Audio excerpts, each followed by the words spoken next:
doctor Alberto Santiago Hernández es físico por la Universidad de Guadalajara y obtuvo los grados de maestría y doctorado en la Universidad Nacional Autónoma de México. Ha participado en el desarrollo de instrumentación para física solar en el Instituto de Geofísica de la UNAM, incluyendo los interferómetros solares RIES y RT4, así como el mini monitor de neutrones de la Ciudad de México. Formó parte de la colaboración del Observatorio de Rayos Gamma, HOC, en Sierra Negra, Puebla. Actualmente es profesor en la Universidad de Guadalajara e integrante del grupo de divulgación y radioastronomía solar Kirasol. Sus áreas de interés abarcan la física solar, los rayos cósmicos y el medio interplanetario. Alberto, ¿qué te llevó a estudiar física y más específicamente a insertarte en los rayos cósmicos y el clima espacial? Pues fue desde creo que muy temprana edad, cuando era muy niño, que me interesó pues las estrellas, el ver el cielo. Posteriormente pues encontré, ya cuando llevé clases un poco más, digamos, sofisticadas, en la secundaria, preparatoria, que comencé a llevar física, pues fue justo el que me dio la respuesta. Fue la física quien me ayudó a entender los fenómenos que yo siempre me pregunté, como las estrellas, el sol, o por qué llueve, por qué hay arcoíris de vez en cuando. Eventualmente, cuando ya entré en esa etapa de la universidad, pues entendí que había una carrera que se llamaba física y que sí me daba las respuestas, tanto matemáticas como, digamos, en ese contexto más o menos, como llamarlo dócil de alguna manera, muy cercano a mí, a mi intelecto a ese momento y a mi lenguaje, y me pareció como que me daba las respuestas que yo todo ese tiempo estaba como esperando que se esclarecieran de alguna forma. Y Alberto, ¿qué son los rayos cósmicos y de dónde vienen? Pues mira, los rayos cósmicos son partículas, principalmente protones, en menor medida pueden ser electrones o núcleos de átomos más pesados. También de forma histórica también los rayos gamma se consideran como rayos cósmicos, pero bueno, en general, dependiendo de dónde vienen, de su energía, hay toda una clasificación. Pueden ser rayos cósmicos solares, son los que provienen del Sol, rayos cósmicos galácticos que ya tienen del orden de energías de GeVes, provienen principalmente del centro de la galaxia, y existe otra clasificación que se llaman rayos cósmicos extragalácticos. Pues bueno, su nombre lo dice, vienen de regiones lejanas, ¿no? Fuera de nuestra galaxia. Hay otras clasificaciones, hay unos que se llaman rayos cósmicos anómalos que se generan en el tope de la heliosfera. Esos son de baja energía, pero luego se aceleran debido a que hay un choque allí, las partículas son cargadas, hay campos magnéticos allí y eventualmente pueden ser reaceleradas y pueden entrar dentro de la heliosfera. ¿Y qué objeto astronómico domina los rayos cósmicos que recibimos en la Tierra? Pues principalmente el núcleo de la galaxia, que es el principal acelerador de partículas, pero hay muchos objetos como los remanentes de supernova, algunos cúmulos de galaxias, etc. Pero en mayor medida, pues aquel objeto galáctico astronómico que sea capaz de acelerar o que tenga esa capacidad de acelerar partículas, en el sentido de que ellos tienen su propia generación de energía, como las estrellas. Esos son objetos estelares como muy capaces o están capacitados para poder acelerar partículas, pues como el Sol mismo, nuestro Sol, que acelera partículas y conocemos como rayos cósmicos solares. Entonces las partículas que llegan del Sol, lo que solemos llamarle viento solar, también forma parte de los rayos cósmicos. En cierta medida, eso depende. Depende básicamente de la energía. Si la energía es muy baja, menores a MeVs, se considera como partículas, como viento solar normal. Pero si sobrepasan ese límite de energía, se consideran ya como rayos cósmicos solares. También están asociados a eventos en específico, como pueden ser ráfagas solares, que son los eventos energéticos que lo aceleran, o también debido a interacciones de viento solar rápidos con viento solar lento, que hacen que se generen discontinuidades en el campo magnético interplanetario y que eventualmente pueden acelerar partículas. El Sol tiene un ciclo de 11 años en el que incrementa y desciende su actividad. ¿También esto interfiere con las partículas que recibimos del espacio? Sí, claro. Primeramente, el ciclo de actividad solar me da una probabilidad de ocurrencia de fenómenos. Cuando estamos en un mínimo de actividad solar, se puede ver muy fácilmente que es la cantidad de manchas solares, es un indicativo de su actividad. El Sol se comporta más o menos como un dipolo.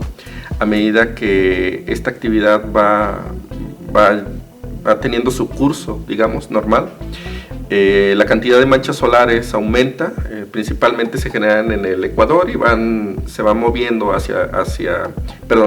están en regiones ecuatoriales y se va moviendo a regiones polares.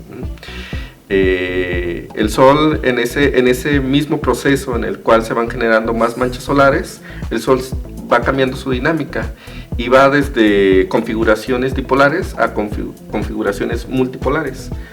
En ese sentido, pues el hecho de que haya más actividad en el Sol, tenemos mayor cantidad de manchas solares y entonces se dice que el Sol tiene una mayor actividad solar. El hecho de que haya más manchas solares, pues crece la probabilidad. Si bien todavía no se tiene una predicción o no se pueden predecir exactamente cuándo van a ocurrir este tipo de fenómenos como eyecciones o ráfagas solares, lo que sí se puede decir es que la cantidad de manchas solares te puede dar un indicativo de la probabilidad de ocurrencia. Es decir, si hay muchas manchas solares, es más probable que haya algún tipo de evento y que este evento me pueda generar alguna aceleración de partículas o alguna modificación en la dinámica del medio. Porque al final de cuentas son procesos de caos, ¿no? Como la atmósfera de la Tierra. Exactamente. Entonces eso hace que sean complicados de predecir. Y Alberto, ¿cómo se detectan en la Tierra estos rayos cósmicos? Sí, hay varias formas. Hay que pensar en un esquema un poco más general. No se puede hacer directamente. Lo que necesitamos son medios secundarios. En mi caso, lo que yo utilizo pues son los rayos cósmicos. Los rayos cósmicos vienen desde su fuente hasta la Tierra, pero recordemos que son partículas cargadas que interaccionan con la presencia de campos magnéticos. Entonces se ven modulando a medida que van viajando desde su fuente hasta la Tierra. Estos, cuando se encuentran con la presencia de campos magnéticos, comienzan a modificar su trayectoria. Pero, digamos, a pesar de que se pierde información de la fuente que lo genera, me va ganando información en el sentido de que va recogiendo información en todo ese camino que llega.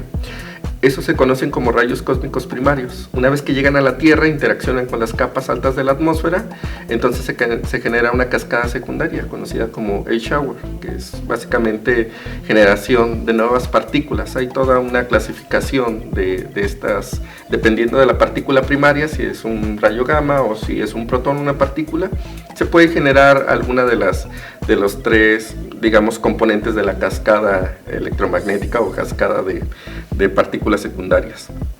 Pues bien, aquí en Tierra hay dispositivos especiales como monitores de neutrones o telescopios de muones, o digamos uno de los más importantes sería el monitor de rayos gamma Hubble que está en el volcán Sierra Negra, que digamos si bien está diseñado para detectar rayos gamma, se ha visto que también se ve su detección también se ve modificada o también observa o digamos su modo de detección está de acuerdo con la actividad solar. Entonces aquí en Tierra, pues volviendo a la pregunta, se utilizan dispositivos especiales como monitores de neutrones, telescopios de muones o estos dispositivos un poco más sofisticados. Al final de cuentas lo que hace Hubble es detectar las cascadas, ¿no? Y como la cascada puede venir de un rayo gamma o de una partícula, entonces les puede servir perfectamente. ¿Y qué pasa con los detectores tipo MAGIC, que no son Cherenkov de agua, sino Cherenkov de aire? ¿También les pueden servir para detectar rayos cósmicos? Sí. Justamente son complementarios. Digamos, si bien tiene otro tipo de detección y funcionan bajo otro tipo de física, en general lo interesante o lo bonito de esto es que la mayoría de los arreglos o instrumentos de detección son complementarios. Las naves espaciales que están orbitando allá afuera detectan una parte del clima o de la dinámica allá afuera, los monitores dentro de tierra, sin importar, digamos, su enfoque, sea partículas o algún tipo de radiación, puede complementar y puede ayudar a conocer un poco mejor la dinámica de lo que sucede. Y precisamente a eso iba la siguiente pregunta, acerca de que si también hay detectores de rayos cósmicos en el espacio. Sí, principalmente hay naves espaciales que tienen varios dispositivos de detección de rayos cósmicos, de campo magnético, etc. Yo trabajo con 2 de ellos, se llama WIN y ACE, que son naves espaciales que están orbitando afuera de la Tierra y que detectan en todo momento el viento solar y detectan pues todas sus características, velocidad, campo magnético, densidad, temperatura, etc. Y nos decías antes también que la actividad solar pues es un indicativo de la probabilidad de que tengamos ráfagas y demás. Y la pregunta sería, ¿en qué sentido estas ráfagas pueden afectar a la tecnología en la Tierra? ¿Es esto lo que se conoce como el clima espacial? Sí, exactamente. Toda esta dinámica, digamos, no es un punto en específico, sino que es todo el conjunto de fenómenos, desde que tenemos un sol activo y todo el comportamiento debido a la presencia del viento solar que impacta sobre la Tierra. Sí, todo este conglomerado es lo que se conoce como clima espacial. Su aplicación, por decirlo de alguna forma un poco más directa, sería sobre las comunicaciones o telecomunicaciones en general, el posicionamiento global, etc. Pero sí, en general todo eso se conoce como clima espacial. Y también mucha gente se pregunta si, además de afectar la tecnología, también puede afectar a la vida. En cuanto a esto, ¿hay algo que se haya investigado? Sí, hay gente que se dedica a estudiar eso. No hay como tal algo que nos pueda afectar, digamos, a las personas que vivimos dentro de la Tierra. Pues no, la magnetosfera terrestre, que es el campo magnético que cubre a la Tierra, es un escudo natural de la Tierra y que funge como eso, como un escudo. Entonces, cuando llega una estructura solar como una eyección o una ráfaga solar, pues la mayoría de la radiación o del material que llega a la Tierra se queda en las partes altas de la atmósfera. Entonces, para la vida humana como tal no hay ningún riesgo, nosotros que vivimos aquí adentro. Sin embargo, si hay personas en alguna nave espacial allá afuera orbitando, pues sí, claro, ahí sí habría consecuencias, que consideremos que son partículas cargadas, es radiación. Entonces, una persona que se someta a esas cantidades grandes de radiación, pues sí puede sufrir algún tipo de eventualidad. Entonces, sí, claro, entonces el entender el clima espacial, el entender la dinámica de este tipo de estructuras, cómo impacta, sus características generales, el tiempo de duración, etcétera, entonces nos puede ayudar a conocer el clima espacial, a tomar medidas. Es decir, que si hay alguien allá arriba orbitando, pues entonces se le puede decir con antelación para que tome sus precauciones. Básicamente lo que se hace es que este tipo de naves, digamos, que están tripuladas, o puede suceder 2 cosas: o se van a la parte noche de la Tierra, o entran en las capas un poco más altas de la atmósfera, donde ya están dentro de la magnetosfera, y ya la magnetosfera como tal los puede cubrir y no habría ninguna eventualidad. Y para futuros viajes interplanetarios, por ejemplo, pensando en viajes a Marte o viajes a otros planetas, ¿sería factible que una nave espacial generara un campo magnético para protegerse? Pues sí tendría sentido, en el sentido tal de que el campo magnético funcionaría como un escudo, pero ya de antemano, digamos, ya tienen sus recubrimientos, ¿no? Las naves espaciales, entonces no tendría mucho sentido. Más bien tendría sentido el conocer bien la dinámica, considerando que son estructuras que viajan.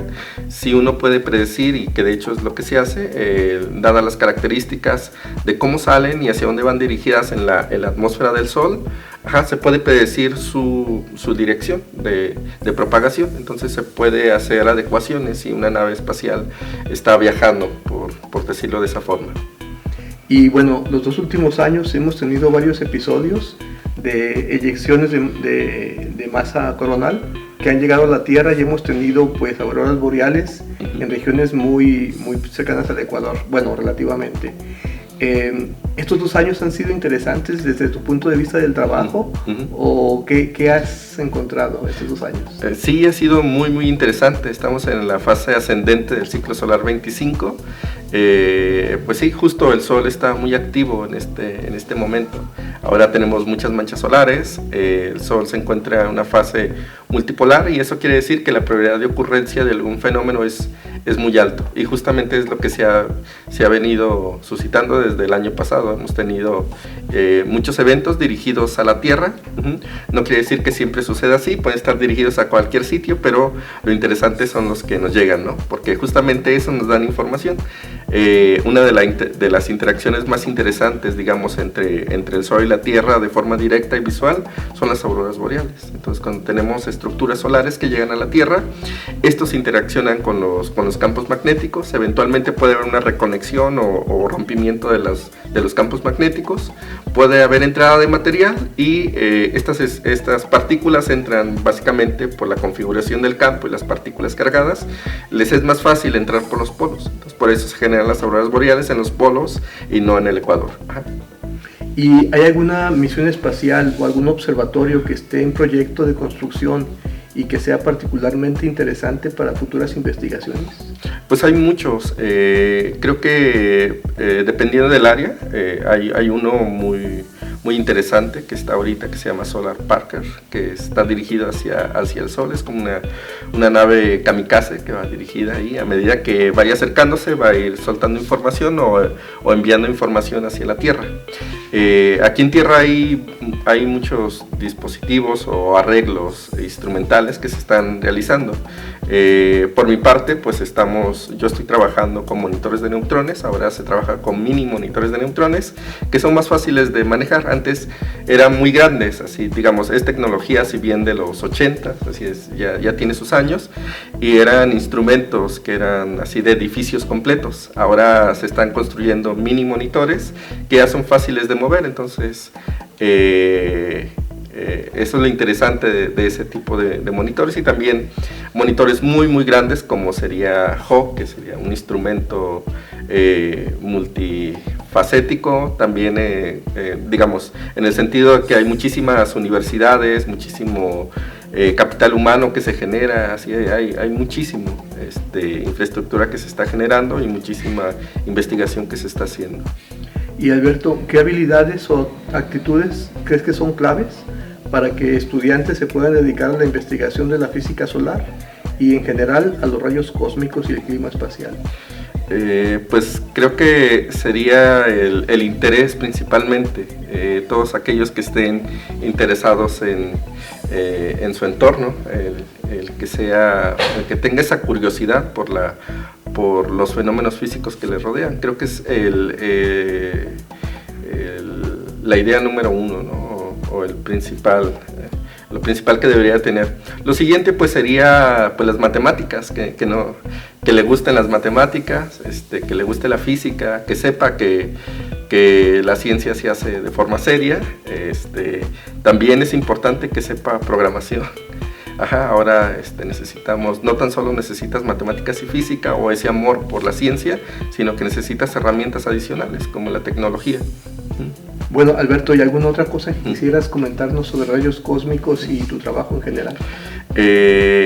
Sí, invitar a todo el mundo que se acerque a las ciencias espaciales. Me parece que nos da mucha información, digamos, de todo.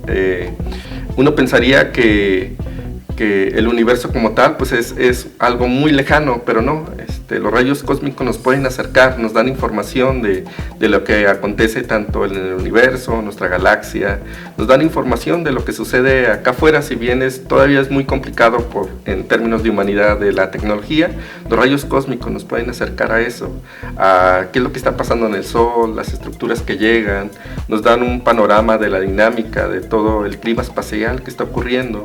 también nos pueden dar información complementaria de las capas altas de la atmósfera, por qué se generan las auroras boreales, nos dan toda esa información y aparte se genera nueva, digamos en el sentido de que cuando se hace ciencia también se genera tanto recursos humanos y se genera tecnología. Es bien interesante el llegar a ese límite de conocimiento y que tú estás allí en ese límite de conocimiento donde nadie más en la humanidad está.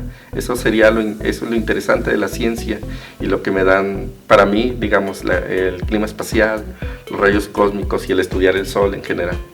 Y además creo que es la parte de la astrofísica que está más cercana a nuestra vida cotidiana, ¿no? Claro, sí, hay una correspondencia directa, ¿no? Si bien no hay ningún riesgo, sí lo podemos ver en el día a día, cuando mi teléfono no funciona, cuando comienza a fallar alguna señal, cuando se lanzan naves espaciales, sí tenemos de tener mucho cuidado, etcétera, ¿no? Sí, claro. Pues Alberto, muchísimas gracias y bueno, cualquier cosa que surgiera en este tipo de actividad solar, pues estamos ahí atentos para cualquier información. Sí, claro, no, pues al contrario, gracias por la invitación, pues muchas gracias. Esto fue Energía Potencial, el programa de entrevistas y diálogos del Departamento de Física. Muchas gracias por acompañarnos. Te esperamos en la próxima emisión para seguir incrementando la energía potencial.